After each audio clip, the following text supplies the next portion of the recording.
Hi friends, പുതിയൊരു വീഡിയോയിലേക്ക് എല്ലാവർക്കും സ്വാഗതം. മഞ്ചാടി അനന്തമാഷിനെ കണ്ട് സംസാരിക്കുകയാണ് ബർത്ത്ഡേയുടെ കാര്യത്തിനെ കുറിച്ച്. ഞാൻ എൻ്റെ ഫ്രണ്ട്സുമായിട്ട് ആഘോഷിച്ചോട്ടെ എന്ന് ചോദിക്കുമ്പോൾ അനന്തമാഷ് അതിന് സമ്മതം കൊടുക്കുകയാണ്. എന്നിട്ട് വിഷുവിൻ്റെ ദിവസം എല്ലാവർക്കും പഞ്ചരത്നത്തിലൊന്ന് ഒന്നിച്ചു കൂടിയ ശേഷം നിനക്കൊരു സമ്മാനം തരണമെന്നാണ് ഞാൻ മനസ്സിൽ കണക്ക് കൂട്ടിയിട്ടുള്ളത്. നീ ഒട്ടും പ്രതീക്ഷിക്കാത്ത ഒരു സമ്മാനം തന്നെയാണ് നിനക്ക് ഞാൻ കരുതി വെച്ചിട്ടുള്ളത് എന്ന് അനന്തമാഷ് പറയട്ടോ. അപ്പോഴൊക്കെ മഞ്ചാടിയുടെ മനസ്സിൽ ഒരു സംശയം പോലെയുണ്ട്. എന്താവും അച്ഛൻ മനസ്സിൽ കരുതിയിട്ടുണ്ടാവുക എന്നാണ് ആ സമയം മഞ്ചാടി മനസ്സിൽ ചിന്തിക്കുന്നത്. അങ്ങനെ മഞ്ചാടിയുടെ ആഗ്രഹപ്രകാരം തന്നെ ഇപ്പോൾ തൽക്കാലം നിന്റെ ബർത്ത്ഡേ ആഘോഷം നിന്റെ ഫ്രണ്ട്സുമായിട്ട് ഒന്നിച്ച് ആഘോഷിച്ചോളൂ എന്ന് ആനന്ദമാഷ് സമ്മതം കൊടുക്കുകയാണ് കേട്ടോ. അപ്പോൾ അത് കേൾക്കുന്ന മഞ്ചാടിക്ക് ഒരുപാട് സന്തോഷമാവാണ്. ചീരുവിൻ്റെ ഇപ്പോഴത്തെ അവസ്ഥ കൊണ്ട് തന്നെ പിറന്നാൾ പഞ്ചരത്നത്തിൽ വെച്ച് നടത്തണ്ട എന്ന് ഞാൻ തീരുമാനിച്ചത്. അതുകൊണ്ട് വിഷുവിൻ്റെ അന്ന് പഞ്ചരത്നത്തിൽ വെച്ച് നമ്മളെല്ലാവരും ഒത്തുചേർന്ന് നിനക്ക് ഞാനൊരു സമ്മാനം തരുന്നുണ്ട് എന്ന് പറയാൻ കേട്ടോ. അപ്പോൾ ഇതെല്ലാം ഭാനുഅമ്മ കൂടി കേൾക്കുന്നുണ്ട്. അങ്ങനെ ഭാനുഅമ്മ പറയണം, മഞ്ചാടി മോളുടെ ഭാഗ്യമാണ് ഇങ്ങനത്തെ ഒരു അച്ഛനെ കിട്ടിയത് എന്നൊക്കെ ഭാനുഅമ്മ പറയട്ടോ. അങ്ങനെ മഞ്ചാടി നേരെ കോളേജിലേക്ക് പോവുകയാണ്. ഈ സമയം ഇവൻ രാജ് അച്ഛനോടും അമ്മയോടും മഞ്ചാടിയുടെ കാര്യം പറയുകയാണ്. ഇത്തവണ മഞ്ചാടി പിറന്നാൾ ആഘോഷിക്കുന്നത് അച്ഛൻ്റെയും അമ്മയുടെയും ഒപ്പം വേണമെന്നാണ് മഞ്ചാടിയുടെ ആഗ്രഹം എന്ന് പറയട്ടോ. അത് കേൾക്കുമ്പോൾ ജീവന്റെ അച്ഛനും അമ്മയ്ക്കും ഒരുപാട് സന്തോഷമാവാണ്. അപ്പോൾ എന്താണ് എന്നുള്ള കാര്യം ജീവൻ വിശദീകരിച്ചു കൊടുക്കുകയാണ്. പഞ്ചരത്നത്തിൽ വെച്ചായിരുന്നു മഞ്ചാടിയുടെ പിറന്നാൾ ആഘോഷിക്കാൻ തീരുമാനിച്ചിരുന്നത്. പക്ഷേ അവളുടെ ചേച്ചിക്ക് പെട്ടെന്ന് സുഖമില്ലാതായതുകൊണ്ട് ഹോസ്പിറ്റലിലാണ്. അതുകൊണ്ടാണ് അവളുടെ പിറന്നാൾ ഇപ്പോൾ തൽക്കാലം ആഘോഷിക്കുന്നില്ല എന്ന് വെച്ചത്. അപ്പോൾ മഞ്ചാടിയുടെ തീരുമാനമാണ് അച്ഛൻ്റെയും അമ്മയുടെയും മുന്നിൽ വെച്ച് തന്നെ ഒരു കേക്ക് മുറിച്ച് ആഘോഷിക്കണം എന്നുള്ളത് എന്ന് പറയട്ടോ. അപ്പോൾ ജീവന്റെ അച്ഛനും അമ്മയ്ക്കും ഒരുപാട് സന്തോഷമാവാണ്. മഞ്ചാടി നല്ലൊരു കുട്ടിയാണ്. അവളോട് ഞങ്ങൾക്ക് തീരാത്ത കടപ്പാടുണ്ട്. കാരണം നിന്റെ ജീവിതം വഴിയാധാരമാകുന്ന സമയത്ത് അവളുടെ മനസ്സുകൊണ്ടാണ് നിനക്ക് വീണ്ടും ജീവിതം പടുത്തുയർത്താൻ കഴിയുന്നത്. അവളെ സ്വന്തം മകളായിട്ട് തന്നെ ഞങ്ങൾ സ്നേഹിക്കുന്നുണ്ട്. അപ്പോൾ ജീവന്റെ അമ്മ പറയാണ്, എന്തായാലും പിറന്നാളിന് മോൾ ഇവിടേക്ക് വരുന്നതല്ലേ, ഫ്രണ്ട്സുകളൊക്കെ ഉണ്ടാകുമോ എന്ന് ചോദിക്കുമ്പോൾ അതൊന്നുമില്ല അമ്മേ, ഇവിടെ വെച്ച് കേക്ക് മുറിക്കുന്നതേ ഉള്ളൂ എന്ന് പറയുമ്പോൾ അല്ല ഞാനൊരു സദ്യ തന്നെ ഒരുക്കാം എന്ന് പറയട്ടോ. അപ്പോൾ ജീവൻ പറയണം, അതൊന്നുമില്ല, മഞ്ചാടി അപ്പോഴത്തേക്കും തിരിച്ചു പോവും. കേക്ക് അമ്മയുടെയും അച്ഛൻ്റെയും മുന്നിൽ വെച്ച് തന്നെ മുറിക്കണം എന്നുള്ളത് അവളുടെ ഒരു ആഗ്രഹമാണ്. അതുകൊണ്ടാണ് ഇവിടേക്ക് വരുന്നത് എന്ന് പറയട്ടോ. അങ്ങനെ ജീവന്റെ അച്ഛനും അമ്മയും പറയണേ, നിന്നെയും മഞ്ചാടിയെയും ഒരുമിപ്പിക്കാനാണ് ഞങ്ങളുടെ ആഗ്രഹം. അവൾക്ക് അതിന് ഇഷ്ടമാണെന്ന് തോന്നുന്നു. അവളുടെ പെരുമാറ്റവും സംസാരവും കേൾക്കുമ്പോൾ നിന്നെ അവൾ ഇപ്പോൾ സ്നേഹിക്കുന്നുണ്ടെന്ന് ഞങ്ങൾക്ക് തോന്നുന്നുണ്ട്. അതിനെക്കുറിച്ച് വല്ലതും നീ അവളോട് സംസാരിച്ചിട്ടുണ്ടോ എന്ന് ചോദിക്കുമ്പോൾ ഞാൻ അതിനെക്കുറിച്ചൊന്നും ഇതുവരെയും സംസാരിച്ചിട്ടില്ല.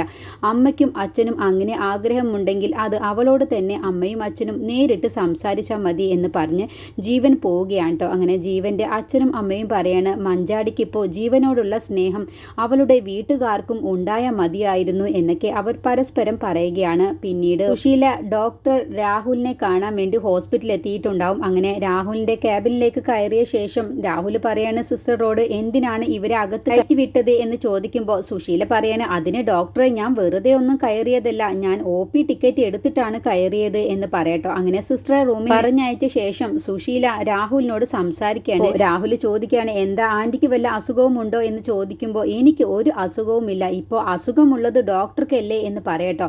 അപ്പോൾ സുശീലയോട് രാഹുൽ പറയണേ, ഞാനിപ്പോൾ കുറച്ച് തിരക്കിലാണ്, ആന്റിയുമായിട്ട് വഴക്കിടാനുള്ള സമയമില്ല എന്ന് പറയുമ്പോൾ ഞാൻ അതിന് വന്നത് ഡോക്ടറെ കുറിച്ചുള്ള എല്ലാ കാര്യവും അറിഞ്ഞിട്ട് തന്നെയാണ്. ഡോക്ടറും ഇന്ദുവും തമ്മിൽ പിരിയാൻ പോവുകയാണെന്നൊക്കെ ഞാൻ അറിഞ്ഞു. അതിനെക്കുറിച്ച് പറയാൻ വേണ്ടിയിട്ട് തന്നെയാണ് ഞാൻ ഡോക്ടറെ കാണാൻ വേണ്ടി വന്നത് എന്ന് പറയട്ടോ. അല്ല, ഡോക്ടർ ഇപ്പോൾ ഒരു ഡോക്ടർ പെണ്ണുമായി പ്രണയത്തിലാണെന്നൊക്കെ ഞാൻ അറിഞ്ഞു, പിന്നെ എന്തിനാണ് നിങ്ങൾ ഇന്ദുവിനെ കല്യാണം കഴിച്ചത് എന്ന് ചോദിക്കാട്ടോ. അപ്പോൾ രാഹുൽ പതറിങ്ങോണ്ട് പറയുകയാണ്, ഞാൻ ഇന്ദുവിനെ കല്യാണം കഴിക്കണമെന്ന് ആഗ്രഹിച്ചതൊന്നുമല്ല, പക്ഷേ നിങ്ങളോടുള്ള പക തീർക്കാൻ വേണ്ടിയിട്ടാണ് ഞാൻ ഇന്ദുവിനെ കല്യാണം കഴിച്ചത്. അല്ലാതെ സത്യനോട് എനിക്ക് ഒരു ദേഷ്യവും ഉണ്ടായിരുന്നില്ല. അതുകൊണ്ട് മാത്രമാണ് ഞാൻ ഇന്ദുവിനെ കല്യാണം കഴിച്ചത് എന്ന് പറയുമ്പോൾ സുശീല ചോദിക്കുകയാണ്, നിനക്കങ്ങനെ പക തോന്നുന്നവരെ ഒരു പെണ്ണിന്റെ ജീവിതം തകർത്തിട്ടാണോ പക വീട്ടേണ്ടത് എന്ന് ചോദിക്കാട്ടോ. അപ്പോൾ സുശീലയുടെ ആ ചോദ്യത്തിന്റെ മുന്നിൽ രാഹുൽ പിന്നെ കാര്യങ്ങളൊക്കെ പറയുകയാണ്, ഞാൻ ഇന്ദുവിനെ കല്യാണം കഴിച്ചു എന്നുള്ളതൊക്കെ സത്യം തന്നെയാണ്, പക്ഷേ അത് നിങ്ങളോടുള്ള ദേഷ്യം കൊണ്ടാണ് ഞാൻ ഇന്ദുവിനെ കല്യാണം കഴിച്ചത്. സത്യനോട് എനിക്ക് ഒരു ദേഷ്യവും ഉണ്ടായിരുന്നില്ല. എന്നെ ഇന്ദുവിനെ കല്യാണം കഴിപ്പിക്കാൻ വേണ്ടി നിങ്ങളുടെ കുടുംബത്തിലുള്ളവർ കൂടിയാണ് എന്നെ സഹായിച്ചത് എന്ന് പറയുമ്പോൾ സുശീല ചോദിക്കുക, എൻ്റെ കുടുംബത്തിലുള്ളവരോ, അതാര് എന്ന് ചോദിക്കുമ്പോൾ സത്യൻ ഇപ്പോൾ കല്യാണം കഴിച്ച പ്രതിഭയുടെ അച്ഛൻ സുധനായിരുന്നു ഏറ്റവും കൂടുതൽ ആഗ്രഹം ഞാൻ ഇന്ദുവിനെ കല്യാണം കഴിക്കണം എന്നുള്ളത്.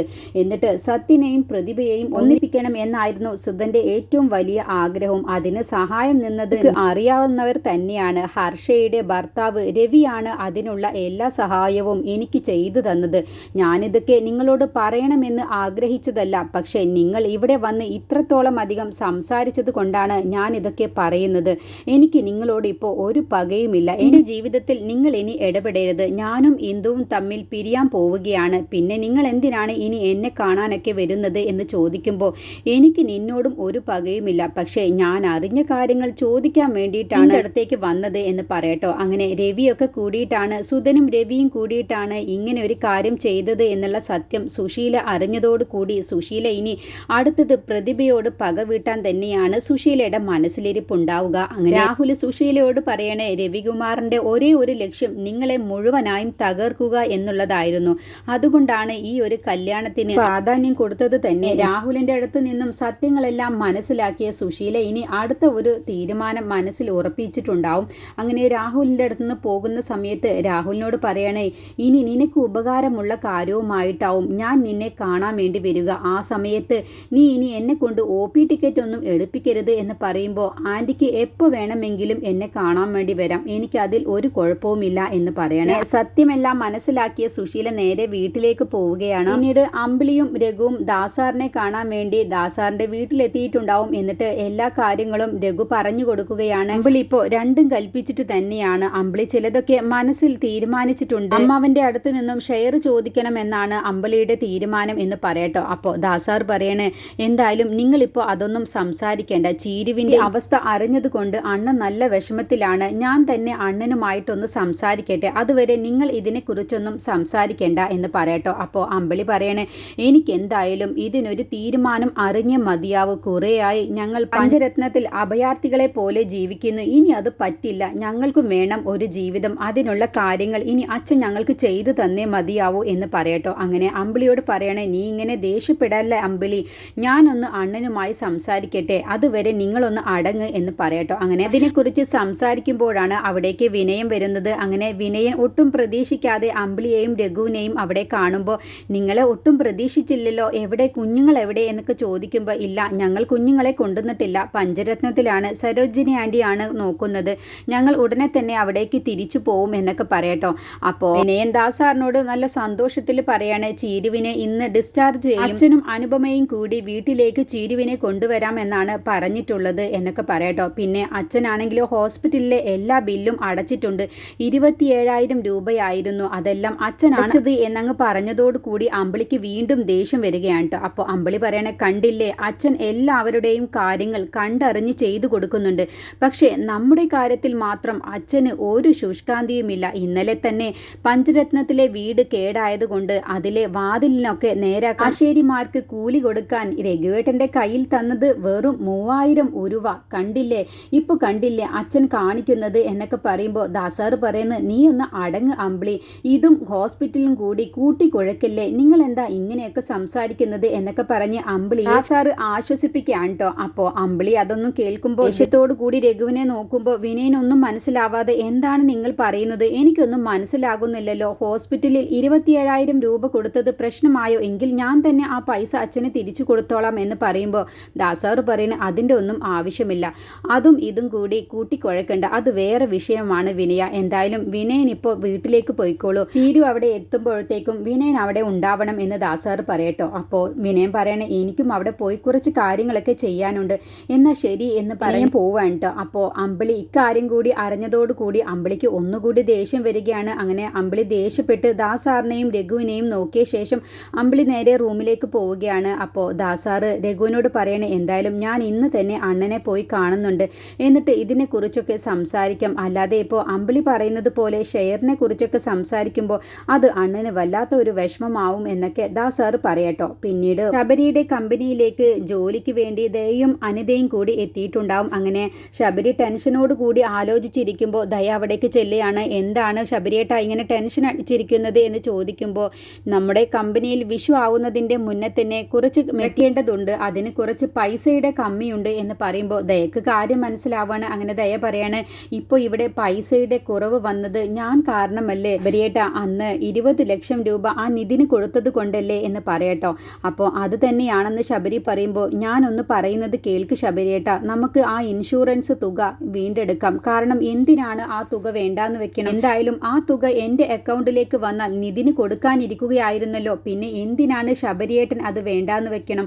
ശബരിയേട്ടൻ കൊടുത്ത 20 ലക്ഷം രൂപ അത് ഒരിക്കലും നിധിന് കൊടുക്കേണ്ടതില്ലല്ലോ. അപ്പോൾ പിന്നെ ഈ ഇൻഷുറൻസ് തുകയാണെന്ന് ഒരിക്കലും ശബരിയേട്ടൻ ചിന്തിക്കാതിരുന്നാൽ പോരെ?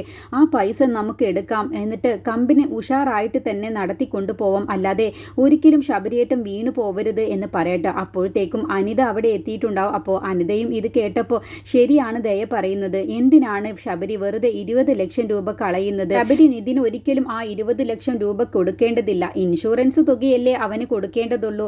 ആ തുകയാണെന്ന് അങ്ങ് കരുതിയാൽ പോലെ. നമ്മുടെ കയ്യിലുള്ള 20 ലക്ഷം രൂപ വെറുതെ കളയേണ്ടതില്ല. ദയ പറയുന്നതൊന്ന് കേൾക്ക്. നിങ്ങൾ പോയി ബാങ്കിൽ പോയി ആ 20 ലക്ഷം രൂപ കൊണ്ടുവായോ, എന്നിട്ട് ശബരിയുടെ കാര്യങ്ങളൊക്കെ മുന്നോട്ട് പോവട്ടെ, അതാണ് ഏറ്റവും നല്ലത് എന്ന് പറയട്ടോ. അങ്ങനെ ശബരിയും അനിതയും പറയുന്നതിൽ കാര്യമുണ്ട് എന്ന് ശബരിക്ക് മനസ്സിലാവാണ്. അങ്ങനെ ആ ഇൻഷുറൻസ് തുക എടുക്കാം എന്നുള്ളത് ശബരി തീരുമാനിക്കുകയാണ് കേട്ടോ. അപ്പോൾ ദയയും അനിതയും കൂടി ക്യാബിനിൽ നിന്നും പോയ ശേഷം, ശബരിയുടെ റൂമിൽ നിന്നും പോയ ശേഷം ഇതെല്ലാം കേട്ടും കൊണ്ട് ധനൻ അവിടെ ഉണ്ടാവും. അങ്ങനെ ധനൻ ഇനി അടുത്ത കുത്തിത്തിരിപ്പ് ഉണ്ടാക്കാനുള്ള പ്ലാനുകൾ തയ്യാറാക്കുകയാണ് കേട്ടോ. അപ്പോൾ ശബരിയും ദയയും കൂടി 20 ലക്ഷം രൂപ എടുക്കാൻ വേണ്ടി ബാങ്കിലേക്ക് പോവാൻ വേണ്ടി തീരുമാനിക്കുകയാണ്. അപ്പോൾ അതിൽ ഒരു പാര പണിയാൻ വേണ്ടി ധനൻ ഇനി അടുത്ത പ്ലാൻ തയ്യാറാക്കുന്നുണ്ട് മനസ്സിൽ. പിന്നീട് ജീവൻ രാജും മഞ്ചാടിയും കൂടി സംസാരിക്കുകയാണ്. അപ്പോൾ മഞ്ചാടി ചോദിക്കുകയാണ്, നിന്റെ അച്ഛനോടും അമ്മയോടും ബർത്ത്ഡേയുടെ കാര്യത്തെക്കുറിച്ച് സംസാരിച്ചോ എന്ന് ചോദിക്കുമ്പോൾ, അവർക്ക് ഇത് കേട്ടപ്പോൾ ഒരുപാട് സന്തോഷമാവുകയാണ് മഞ്ചാടി ചെയ്തത്. അതുകൊണ്ട് അമ്മയും അച്ഛനും പറഞ്ഞത് സദ്യ തന്നെ ഒരുക്കാമെന്നാണ്. പക്ഷേ ഞാൻ അവരോട് പറഞ്ഞു, നീ കേക്ക് മാത്രം മുറിച്ച് ആഘോഷിക്കാനാണ് നിന്റെ താല്പര്യം എന്നുള്ളതൊക്കെ ഞാൻ അച്ഛനോടും അമ്മയോടും പറഞ്ഞു എന്നൊക്കെ പറഞ്ഞ് വിശദമായിട്ട് മഞ്ചാടിയോട് സംസാരിക്കാൻ കേട്ടോ. അങ്ങനെ അവരുടെ മനസ്സിൽ വേറൊരു ആഗ്രഹം കൂടിയുണ്ട്, അതെന്നോട് പറഞ്ഞു എന്ന് പറയുമ്പോൾ, എന്താഗ്രഹം എന്ന് മഞ്ചാടി ചോദിക്കുമ്പോൾ, ജീവൻ രാജ് കല്യാണത്തിൻ്റെ കാര്യമാണ് അവരുടെ മനസ്സിലുള്ളത് എന്നുള്ളത് പറയാൻ വേണ്ടി ഒരുങ്ങുകയാണ്.